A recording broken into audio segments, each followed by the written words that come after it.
especially in moments of challenge, is deeply appreciated, deeply meaningful.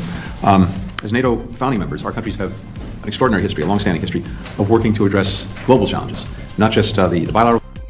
Good afternoon, everyone.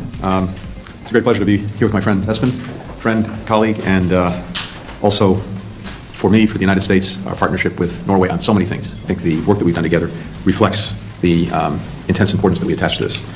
Today's signing, this memorandum of cooperation, demonstrates a shared commitment to economic security in both a timely and tangible way. Developing secure, transparent, critical relationship between Norway and the United States, one that focuses on regional issues but also on global issues. In April, we agreed to tackle one of the greatest threats to our national and economic security by working to secure our critical mineral and clean energy supply chains. And this is something that's animated both of our countries for some time, and I think leading the way in decarbonizing even the most carbon-intensive industries, setting a remarkable example for so many around the world. We also work together to accelerate investment in global supply chains alongside our 13 other partners in the Mineral Security Partnership, which, through the leadership of Undersecretary Fernandez, now consists of 32 projects around the world. Global demand for critical minerals, we know, is only going to increase. It's going to expand dramatically as we build if we're going to achieve our global clean energy goals. But it's also an essential aspect of our national security.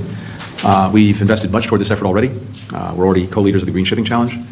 A substantial portion of Norway's government pension fund Global, the largest sovereign wealth fund in the world, is invested in U.S. renewable energy infrastructure. And Norway, of course, is also that really is foundational to the future of the 21st century economy, the future of clean energy, the future of national security. So with that, Espen, the floor is yours. Thank you, Secretary Blinken. Thank you, Tony, my good friend. I'm really thrilled to be here today and that we now can sign this memorandum of cooperation on and deploy technologies that will drive the 21st century clean energy economy. No country, we know, can meet this demand alone. No country should control the world's supply of these materials. Alongside Espen, I'm very pleased to sign this memorandum of cooperation to further unlock the full potential of what our two countries can accomplish together, and as well, working with many others. This is a partnership. Administration, I very much appreciate the strong leadership that you have taken, and I've also had the opportunity to work very closely with you on those issues. And out of that comes, of course, an interest in what do we need more of when we do less of the old. And as you very correctly said, Tony, in the 21st century, we will need critical minerals as raw materials for almost everything new, both how we produce clean energy, but also how we use clean energy. And on top of that comes a significant change in geopolitics.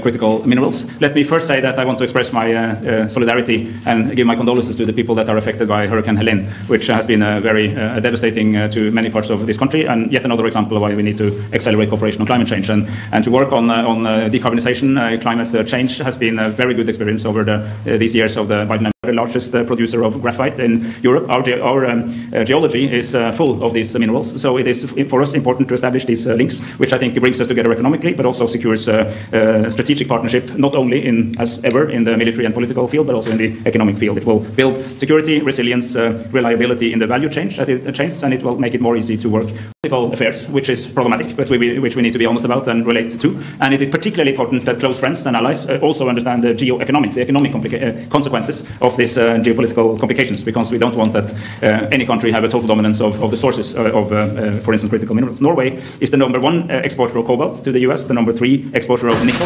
Secretary Blinken and Foreign Minister Ida are signing the Memorandum of Understanding concerning cooperation on high-standard, market-oriented trade of critical minerals. This MOU formalizes the intent to advance high labor and environmental standards in global critical mineral supply chains while maintaining and identifying appropriate responses to non-market policies and practices in third countries. Forward faster, both to be more sovereign and secure on each, as Western countries together, but also to accelerate the green shift. So many good things come together in what we are now going to sign, and I'm very happy with the cooperation we had with you personally and people here, and that we are now at the moment where we can sign this memorandum of cooperation. Thank you. Now down to work.